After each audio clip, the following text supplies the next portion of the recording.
So, it's safe to say that Pokemon has, kind of dominated my life this year. But, you know, at least in 2017, I'll finally be able to take a break from this franchise. Damn it. Damn it. Damn it! We all live in a Pokemon world. I wanna be the greatest master of them all. Okay, so as you all know, Pokemon is on top of the world right now. The newest 3DS titles are Nintendo's fastest selling games ever. The anime is approaching 1,000 episodes. Suck it, Simpsons! The card game is still going strong, and do I even need to say anything about Pokemon Go? Outside of doing this mandatory edit? Pokemon Go! I thought not. Now, I've been catching, trading, and battling these critters ever since I got my hands on a Pokemon Yellow cartridge at Christmas in the year 2000. So to see my beloved childhood at the masses like it has, it's pretty awesome to see. But we're going to be talking about the core series of games here today, and as far as they're concerned, it has been pretty interesting to see how much they've evolved in their 2-decade lifespan. Or how little they've evolved. I mean, yeah, the Pokemon have changed. We've had everything from fire-breathing lizards to deadly sea creatures to ice cream cones to a set of keys to a stepped-on piece of electrical dog shit. But the core mechanic has stayed the same. Choose one of 3 starter Pokemon in an immensely time-consuming manner of resetting the game every time you don't get a good nature. Imprison as many of these Poke-creatures in space-confining balls as you can, only to pop them in a PC drop for eternity. Do battle with the greatest trainers of the land in an easy-to-understand and hard-to-master turn-based combat system. And then finally proceed to give WOP 4 to the Elite Four to be crowned the greatest Pokemon trainer in all the land. Only to then battle with actual humans, realise you are not the greatest trainer in all the land, and then proceed to spend countless hours running back and forth outside a daycare centre whilst a pink blob thing proceeds to have sex with every single member of your team in hopes of you getting some monsters with some good IVs. Oh yeah. Pokemon is weird. Now, the latest additions to this franchise, Sun and Moon, still follow that familiar formula, but there are a few twists and tweaks here and there that ultimately make them worth owning. Now, some of these changes are really welcome and long overdue. But, please don't kill me, Pokemon fans. I could write a 2-hour-long seminar about how these games could be better. But hopefully I should get those points across in a half-hour-long YouTube video. So let's begin. Number 1. The story of a girl named Lily. And you're in there somewhere, I think. Now, right from the get-go, you'll notice that Sun and Moon immediately deviates from formula a little by having an opening cutscene which doesn't involve your avatar. Meet Lily, at first, mysterious young lady with a cute little Pokemon in tow she's trying to protect. Now, to avoid spoilers, I'm not going to delve into what role she plays in the story or who her adversaries are or anything like that. But, how do I put this? You're not the main character in this game. She is. I mean, okay, you are the main character as far as the whole battling to become the champion thing is concerned, but the plot specific to Sun and Moon concerns her. A lot of time is dedicated to Lily's growth as a character and what characters related to her do. And you'll notice that your avatar is more a mere onlooker to her story. You contribute nothing to the plot apart from winning a Pokemon battle when necessary, and it makes you as a player feel a little left out. Now, there is a simple fix Game Freak could have implemented to remedy this problem, and here it is. Just make Lily and your player avatar one character. I think this would have focused the story a lot more, and it would have helped make you as a player feel more important to the narrative. That way, when plot revelations hit, it'd have been a lot more effective. Oh, so Lily is... okay. Whoa! I'm her... Holy shit! It also would have been pretty cool for the series to finally introduce a voice protagonist. It could open up a lot more narrative possibilities for the franchise. Introduce some dialogue options a la Mass Effect so you can develop your avatar to fit your personality, and maybe even introduce a persona-like relationship with the game's NPCs, and boom, your role in this role-playing game becomes a hell of a lot more interesting. Ergo, the story becomes far more engaging. Now, that's not to say the story is bad. I mean, as far as Pokemon games are concerned, it's actually one of, if not the best in the franchise's history. But it really could have been so much more. And more often than not, I got a little fed up with it. Like I'm about to enter a new route or town, and I'm like, fuck yeah, new Pokemon, new place to explore, let's get going. Oh, wait, sorry, gotta sit through all this boring text first. Ugh. I mean, okay, I should list off some positives about the story. I do like the characters, I think they have some cool designs and they are fun to be around. I love the new professor and the role he plays. Lily's relationship with a certain character I can't reveal cause spoilers is actually very interesting and surprisingly mature for a Pokemon game. And then there's the Team Rocket equivalent, Team Skull, who are now my favourite ever enemy team. Because enemies in a Pokemon game can never hope to be intimidating, so might as well make them entertainingly stupid. just watching them constantly flaunt gangster poses and speaking straight dialogue that's hilariously restricted by the fact that it's in a rated 7 and over Pokemon game, it did often make me chuckle. But let's be real here, no one plays Pokemon games for their story, so let's instead talk about the actual game on offer here. Number 2, can I catch some Pokemon yet? Okay, so a slight nitpick I have with Sun and Moon concerns the very beginning of the game. Takes a little while to get going. Now yes, setting up the world and introducing new characters is important in any story-driven game, but as said before, no one plays Pokemon games for their story, so whenever the plot takes center stage here, the main attraction of battling and catching Pokemon has to unfortunately wait, and this is very apparent in the beginning of the game. To get my point across, let's make a quick comparison. In the original Red and Blue, you have your first Pokemon battle only about 4 minutes in. In Sun and Moon, your first battle is more like 25 minutes in. I can't be the only one who finds that a little extreme. I mean, that time frame is understandable for something like Metal Gear Solid, but not Pokemon. It's also a little frustrating to have to sit through those bloody tutorials again. How many more times in my life am I going to have to be taught how to catch a Pokemon? I've been doing it for 16 years. But then again, tutorials are important for new players, so I guess we have no choice but to sit through them so everyone is accommodated, right? Right. Wrong. Simple fix. Simply ask players when they begin a new game if they've played Pokemon before, and depending on the answer given, the game's tutorials can be removed. That way new players can learn the mechanics and experienced ones are bogged down with what they already know. That's a good idea. Next. Number 3. Alola. Welcome to Alola. Right, so let's now instead talk about a very positive and long overdue addition to Pokemon, the Ride Pager.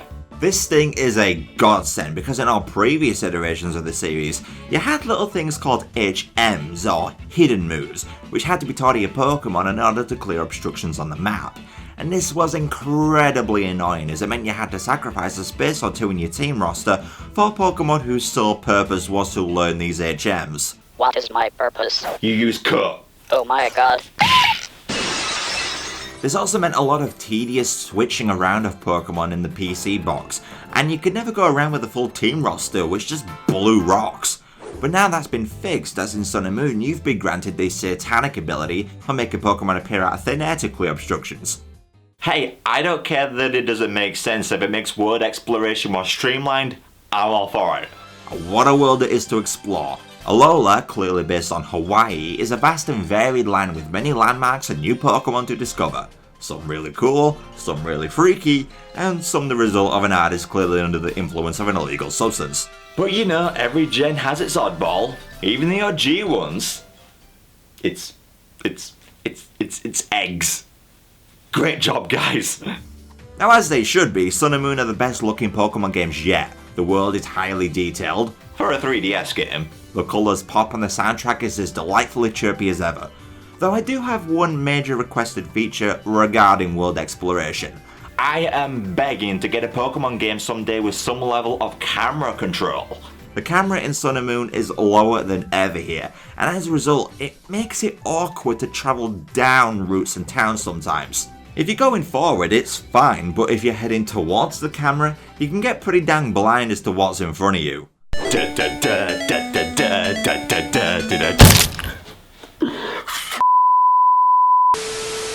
Now, I can't imagine Pokemon games getting true 360-degree camera control anytime soon cause the 3DS lacks a second analog stick.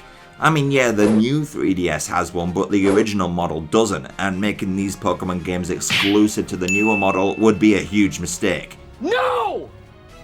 No! But once the 4DS comes out, yeah, they gotta give Pokemon games a more traditional third-person viewpoint.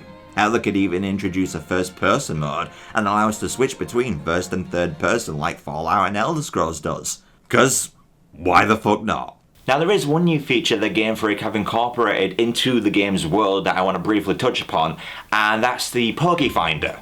This is obviously trying to capture some of that magic Pokemon Snap had back in the day. On the map you'll find various spots where you can take pictures of Pokemon in the wild. And that's about it. There's no reward for doing this outside of unlocking a bigger zoom and the ability to call Pokemon towards you, which, by the way, you'd have to be mental to take the time to unlock this feature, as you have to get 1.5 million likes on your photos. If you've played the game, you'll realise the sheer enormity of that number. Also, you can't move when taking photos, there's no items you can use like you could in Snap. The whole thing just seems really tacked on. Now I can hear all you guys screaming, stop moaning about it, it's an optional thing, you don't need to bother with it. And yeah, you're right, I'm not going to knock the game a point for this or anything, but the feature is still really disappointing. But one new feature I actually did love was the Poképelago. This is a group of 5 islands accessible via the menu, and for the first time in Pokemon history, growing berries is no longer a pain in the ass. The return rate is great, and because the berries are all in one place, it just becomes so much more usable. There's also an island where your Pokemon can hunt for rare items, that's cool. Though the other islands I didn't really use. One's for training your Pokemon, the other's for making them more friendly. I didn't really see the point in those. But the Berry Island alone is more than enough reason to label the Poképelago as a really welcome addition. I do hope it's here to stay. Oh, and before I continue, just want to say thank you Game Freak for bringing back avatar customization. Why they removed it in Omega Ruby and Alpha Sapphire perplexes me. Now, I certainly wouldn't mind further customization options, like a more in-depth character creator at the beginning would be great, but still these clothing options allow us to express ourselves, and with the many online modes present in Pokemon games these days, it makes the inclusion of this feature all the more valuable, so mad props there. Number 4. Pokemon. Cockfighting for all the family. Now, I don't know about you, but I love Pokemon's battle system. Because it is so deceptively in-depth. You've got hundreds of Pokemon with hundreds of moves to learn, with hundreds of different strategies to employ, it's crazy. But it's still so simple to get into, and the more you play, the more you learn. And if you've never played a Pokemon game before and are looking for a good entry point in the series, look no further than Sun and Moon, as there's a couple of handy new features to help you out in battle. For example, move information is now there for you to read about right in the battle menu, and how your moves will affect your opponent's Pokemon is shown as well, which is sure to appeal to all who don't possess an encyclopedic knowledge of the type chart. Okay, so fire affects grass, ice hits rocks, and vice versa. Fairy is good against dragons, ghost is super effective against ghosts for some fucking reason. Bug hits psychic types, or is it dark types, or is it ghost types, or is it all three? Fuck! I've been playing Pokemon for 16 years and I still get confused about this. Now, one new feature that Sun and Moon have incorporated into the battles are the inclusion of Z moves, which are a nice new addition. They can turn the tide of battle, but they're also not overpowered thanks to their one-time use per battle, and that they take up a held item slot on your Pokemon. But it's nitpick time again because there's 2 aspects to battling that irk me. Firstly, battles are on the slow side. I mean, look how long it takes for a battle to just start here.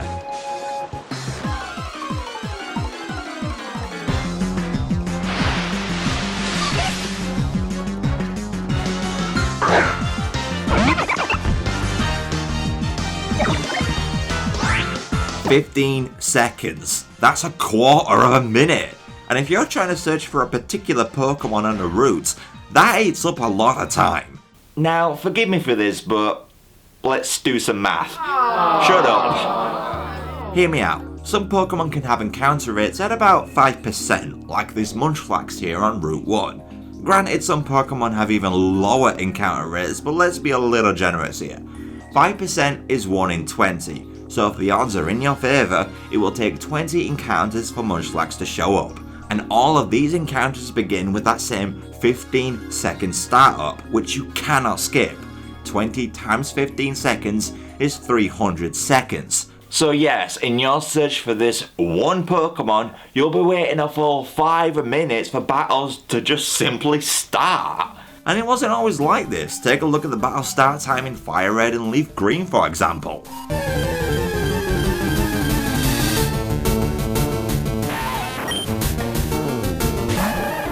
8 seconds. That's almost half. To be fair, even here it could be quicker. Look, a few of you might be thinking of making a fuss over nothing, but throughout your Pokemon journey, you will have literally hundreds, if not thousands of battles. This slow-ass startup time adds up. When you reach 240 battles, then that will mean an entire hour of your playthrough was spent waiting for battles to start. If you're not disturbed by that, you need to get out more. And the battles themselves are pretty slow too. Now, setting your text speed to fast and disabling battle animations definitely helps, but it's a little disappointing you had to sacrifice visual flair to get the battle system to chug along at a healthy pace. Now, my second problem with battling, I'm kind of afraid to say actually, is everyone seems to be in agreement that Sun and Moon are amongst the most challenging in the series.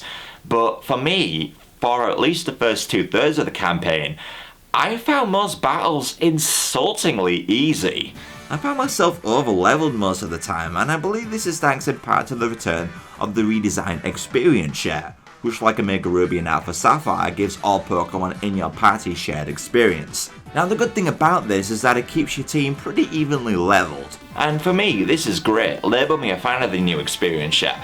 But the bad thing about it is that, yeah, you're usually about 10 levels higher than all AI controlled Pokemon you face. But you being overleveled isn't the only thing that makes battles easy. Most trainers only possess about 1 or 2 Pokemon. The Pokemon that trainers have in their possession are no higher level than the Pokemon you encounter in the same roots grassy patches, and the AI can often make the dumbest move selections. I had a Decidueye in my team, and I can't tell you how many times opponent Pokemon hit me with normal type moves, which if you didn't know is dumb as hell as they don't affect ghost types. And I checked, so they often had more effective moves they could have used. Sometimes super effective ones. I swear the AI is made to purposefully let you win sometimes. Now I can imagine many of you guys giving me one of 3 responses to my complaint about the lack of difficulty. Well, if you want a challenge, why don't you just turn off the experience share? Bugger off, I'm not giving up free experience. Getting a level 100 is hard enough as it is. Hey, the game isn't that easy. It's easier than Omega Ruby and Alpha Sapphire, at least, you dick. Okay, true, but it still could be better. Sorry to break your balls, you British turd, but Pokemon is a kid's game, you know. If you want a challenge, go play Dark Souls. Okay, you have a point, but the average gamer age is 31, and many people playing Sun and Moon will have at least some past Pokemon experience. Also, I think you underestimate how good kids are at video games. They're gonna find it too easy too, I reckon. So yeah, talking about a game's difficulty is going to be pretty polarizing as gamer skill varies a lot. I could just hear the pitchfork sharpening in the comment section below. Game's too easy. Game isn't too easy, you dick. It is too easy. Your mom's too easy. Guys, take a chill pill. I have an idea. One that can make everyone happy. How about for future Pokemon games, we could introduce difficulty modes? You know, easy, medium, hard as balls, Battletoads co-op. Loads of RPGs do it, so why not Pokemon? You got 7-year-olds playing Pokemon and you got 67-year-olds playing Pokemon. The appeal is broad as hell, so experiences I feel need to be catered to the player. Harder modes could make AI more intelligent, it could restrict the use of items in battle, it can make trainer NPCs have more Pokemon in their party, lots of things you could do. But as I said, this lack of difficulty is only the case for the first 2/3 of the game. Once you reach the Elite Four and the post-game, the difficulty certainly ranks up a bit. It'd just be nice if more of the game was like that, as constantly one-hit KOing everything got pretty tedious. Now, one last change they made regarding battling is that gym leaders are now gone. Instead, you undertake various trials set by Island Kahunas. This usually involves entering an area, completing some menial task like a Spot the Difference game or a simple fetch quest, and then you finally face off against a strong Pokemon imbued with higher than usual stats. And whilst I still prefer the more conventional route of beating gym leaders like in previous games, I enjoyed this change of pace. It allows the various Kahunas to form their own identities, which makes them more memorable than gym leaders of the past, and earning Z crystals for completing these trials is instantly a far better reward than badges because there's actual hands-on use for them. Be ready to attack Rock Ridge at noon tomorrow. Here's your badge. Badges? We don't need no stinking budget. Oh no! Number 5. Gotta catch 'em all. Wait, there's over 800 of them now? F*** off. So yeah, experienced Pokemon players will find catching Pokemon here an extremely familiar venture. Get the Pokemon down a low health, usually making use of the force swipe TM to ensure you don't take them out, inflict a status condition, lob an Ultra Ball, Bob's your uncle. Quick tip, if you're unsure about what version of the game to get, go for Moon, as there night is day and day is night, so the very effective Dusk Balls will work more often. Also, Quick Balls are your friend. I actually call Lunala. Yeah, this guy right here on the box with one Quick Ball. Not shitting you. Now there's been some alterations to the catching mechanics, so let's now discuss them. And firstly, just want to get this out of the way, why did they remove the Dex Nav? I loved this thing. In Omega Ruby and Alpha Sapphire, it showed you how many Pokemon were let to catch in a route. And if you wanted to catch a Pokemon you already had, you could scan for it. I found it so convenient. Why Game Freak removed it is a mystery to me. I mean, I know you can use Cerebi to find out what Pokemon are where, but it was just so nice to have it all in-game. And that little golden crown icon you got when you caught every Pokemon in the route, it was just satisfying to know you 100%ed that area. Horde battles are also gone as they've been replaced by a very divisive new feature called SOS battles. Now this enables wild Pokemon to call for help, and there's a chance that another Pokemon will proceed to join it in battle. And there's a chance that the Pokemon will call forward a rare Pokemon, usually not available by conventional encounters. Now these have been getting a lot of hate from fans because it can make catching Pokemon a nightmare. You'll likely run into the situation where the Pokemon will call for help as you're trying to catch it. And because the game only lets you catch a Pokemon if it's on its own, it means having to knock out the other Pokemon before you throw your ball. And it gets maddening sometimes as a Pokemon can call for help immediately after the other Pokemon faints. So I implore you all, make sure that whenever you're catching a Pokemon, you have one in your team that can either paralyze or put wild Pokemon to sleep. That way they will be able to call for help. Please keep this in mind to avoid pulling out your hair. Number 6. Here do you think how many STDs Ditto has? So once you've beaten the main game, you'll want to try out two things. First up, you may want to complete your Pokédex, which is, you know, quite the challenge. And if you do want to take on this challenge, you'll likely be making full use of the GTS. If you don't know, this is where you trade Pokemon with people online. You can either search for the Pokemon you want or offer one up front and request one back. But it was disappointing to see how there's been no advancements with it because the search options are still really bare bones. Like, why can't we search for Pokemon with a particular ability, or a particular nature, or one with good IVs? It would help players understand how valuable certain Pokemon are. For example, a Fletchling being traded for a Dragonite hardly seems fair, right? But what if that Fletchling has its hidden ability and 6 perfect IVs? Well, suddenly that changes things. Now the second thing you'll want to try out post-game is more intense battling, whether it be hitting the battle tree and trying to get as many wins in a row as you can, or taking the fight online. Now, absolutely, the biggest problem I've had with the Pokemon series as a whole is not that competitive fighting is bad, it's that prepping for it is a massive chore. Because if you want to better your odds, you need your Pokemon to have max IVs. If you don't know what IVs are, it stands for individual values, and each stat of your Pokemon has one. And they can be anywhere from 0 to 31. And ideally, you want 31 IVs in each stat, so the Pokemon's stats are as high as they can go.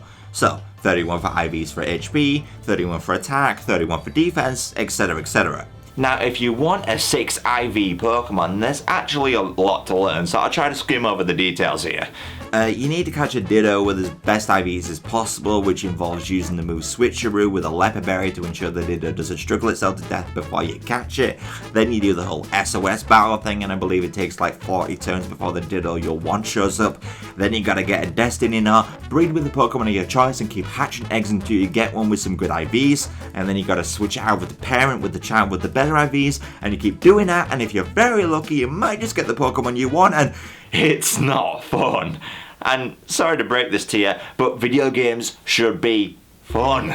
Video games should never, ever get to the point where they feel like a chore, because video games are something you play when you don't want to do chores. And I can hear all you screaming at me, dude, what about hyper training? You can bloody train your Pokemon's IVs there without ever having a breed.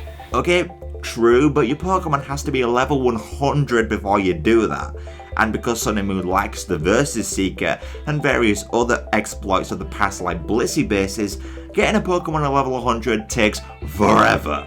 And secondly, in order to pay for the hyper training service, you need bottle caps, which are incredibly rare items. So yeah, you'll find that breeding IVs is a far more effective method. And some of you may also be saying, dude, you don't have to do this, it's optional. Well, if you don't IV breed your Pokemon, you'll be at a disadvantage when battling online. So the game coerces you to partake in the grueling task of IV breeding. And it's so boring. After you do the whole catching a good Ditto rigmarole, you'll be breeding Pokemon for hours if you want a full team roster of 6 IV Pokemon. And get this, do you know what the best method is for hatching eggs in this game? You gotta walk into this little opening here, get on your Tauros, and just run in circles. I am perplexed that I've never heard anyone else complain about this.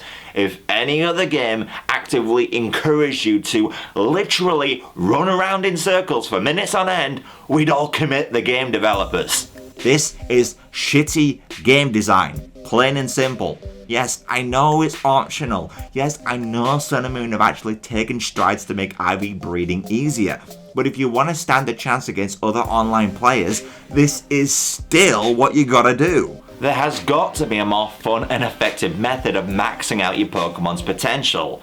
In fact, I know this may sound unpopular, but I think IVs should just be scrapped. So all Pokemon would have the same IVs where there would be no way of changing them. I mean, think about it. The Pokemon brand in general, to me at least, seems to get across that no matter who you are capable of anything. You, yes, you can be the best. You can do whatever you want to if you just set your mind to it. Except if your IVs are shit, then you're worthless and you're better off being put in a daycare so you can make more powerful offspring. Sorry Decidueye, I know I began my adventure with you, but your IVs are shit, your nature is shit, and your ability is shit. So get into that daycare, get mighty comfortable with that pink blob thing, and make me some baby Rowlets. I'll wonder trade you later. Oh, and whilst I'm talking about this sort of thing, please, Game Freak, in the future, allow us to change the nature and ability of our Pokemon. Now, yeah, I know you can change your ability with the ability capsule item, but A, it requires a fuck ton of battle points that takes so long to get, you're better off starting again with a new Pokemon, and B, it doesn't let you choose Pokemon's hidden abilities, which are often their best ones. Please, Game Freak, give us greater control over our Pokemon's attributes, and do it in a way that tests our skills as a Pokemon trainer. Not our luck with waiting a millennia for the right bloody egg to hatch, but our bloody skills. Like, maybe your Pokemon can be granted max IVs if it wins 20 battles in a row in the battle tree. And for natures, maybe you could place 25 NPCs around the world, one for each nature, that can condition your Pokemon so its nature changes. And as for abilities, maybe introduce a very pricey item that can unlock a Pokemon's hidden ability. Okay, I'm done ranting, and if you don't know your EVs from your EVs, I apologise, I probably sound like I'm speaking another language, but allow me to conclude this review. Pokemon Sun and Moon, simply put, are some of the best games in the series. I know that sounds weird of me to say after all my complaints against the games, but the games do far more right than they do wrong. And whether you're an experienced veteran or completely new to the franchise, Sun and Moon are an all-in-all worthy purchase. It's accessible for those who've never played a Pokemon game before, and there's a ton of new welcome features that I'm sure will please fans of old. So, final score. I'm going to give Pokemon Sun and Moon an 8 out of 10. What lets Sun and Moon down most for me is the tedious work you still gotta do if you want to be competitively viable, and that the first 2/3 of the game I didn't find the least bit challenging. But as I said, that's just me. I reckon most fans would give these games 9s and 10s, and I totally get why they do that. Sun and Moon are truly another step forward for the franchise. But come on, Game Freak, for Gen 8, I'm hoping not for a step forward, but a leap forward, because there's still so much I want to see done with this series. A true 3D world to explore with 360-degree camera control, a better story to rival other JRPGs, more fun ways of training a Pokemon stats, a more challenging campaign for series veterans, a more fully realised version of the Pokey Finder, a more extensive GTS, a sped up and all-round snappier battle system, and so much more. But until that dream scenario comes out, Sun and Moon are sure to hold me over. And at the very least I can say that with all the financial success that Pokemon games are getting these days, it's all very well deserved. I'll see you guys next time.